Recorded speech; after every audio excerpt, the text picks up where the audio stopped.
It's pretty safe to say that in this movie, Johnny Depp gives one of his more subtle performances, and he's normally about as subtle as a train wreck on a bus in Los Angeles.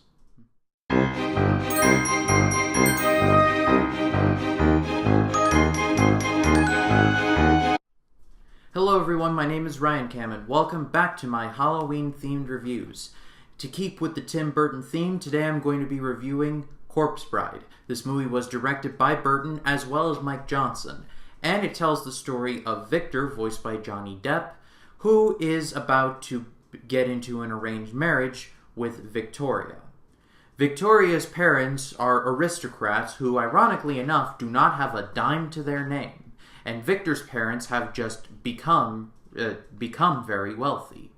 And so Victor and Victoria's parents, using the analogy of the rising tide will raise all ships, decide to get Victor and Victoria married in an arranged marriage so that they all can have money, I guess. But Victor's social skills with the ladies is subpar, to say the least. And after botching his wedding vows, he runs into the forest and he won't return until he learns them. And so he learns them, and he accidentally says them to a dead bride. A corpse bride, if you will. The bride's name is Emily, voiced by Helena Bonham Carter, in yet another one of her more subtle roles. Needless to say, she is ecstatic over this new marriage, while Victor is very much not. It's not that he's a bad person, it's just that when he was saying his vows out loud, he didn't think someone was actually listening. If you watched my review for Frankenweenie, then I said that Tim Burton is not necessarily one of my favorite directors. He's directed some good movies, but he's also directed a lot of misses. Thankfully, Corpse Bride is one of his better movies. Now, you can chalk this up to that he had Mike Johnson, another person to bounce off of, but at the same time, Burton's influences are throughout this movie. There's an incredibly dark tone. When you're in the land of the living, everyone is stuck up and snobby, while in the land of the dead, everyone is lively and fun. And the male protagonist is often tall, with dark hair, and very pale. I'm not saying that there's repetition there, I'm just saying that Burton has a style, and it's gotten him this far, so hey, why not change it? I also am not a big fan of Johnny Depp. For me personally, once he became Jack Sparrow in Curse of the Black Pearl, he just stayed in that role for a good 3 or 4 or 5 years. But I really did enjoy him in this movie. He was really playing against type. Normally he's this over-the-top goofball, and in this role, he's very quiet, he keeps to himself, he's very nervous. He seems nice, and he and Victoria have very good chemistry together, but he is quite unsure about what he wants his life to be. I also liked how Victor and Victoria were not just love at first sight. They actually took time to get to know one another and develop a relationship. I liked that. I liked the spirit of that. One of the best scenes of the movie involves Victor playing a piano, and he does a really great job, and it's a great launching point for him and Victoria, despite the fact that they're basically being forced to get married against their will. It seems like they have the attitude of, hey, could be worse.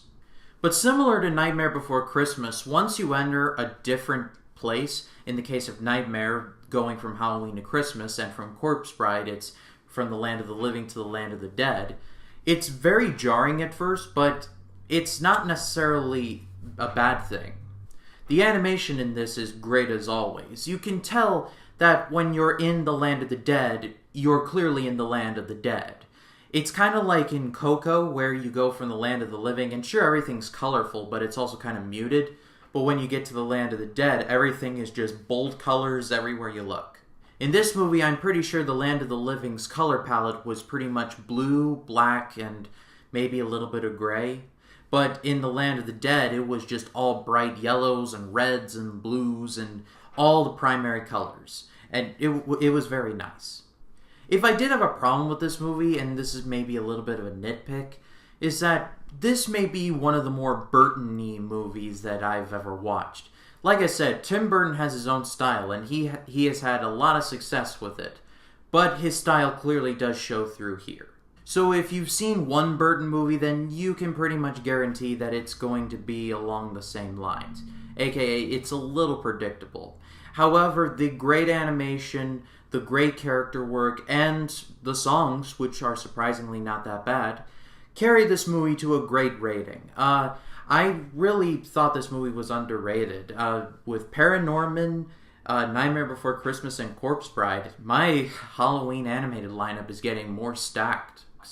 But there are a lot of scary images in this. Now, you could argue that there's a lot of scary images in Frankenweenie and other movies that I reviewed this month, but there are some definitely scary ones here, especially in The Land of the Dead. And especially with Emily, the Corpse Bride, because one of her eyes pops out and inside of her skull is this worm that talks. This will probably freak some kids out. I personally enjoy it, but this is one of the more know your kids kind of movies. But that's all for me, guys. Thank you so much for watching. Stay tuned for my review of The Nightmare Before Christmas, which I believe is coming out tomorrow.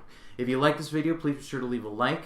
And if you saw this movie, leave your thoughts in the comments section below. I do read the comments, so let me hear it. My name is Ryan Cam, and I'll see you in the next one.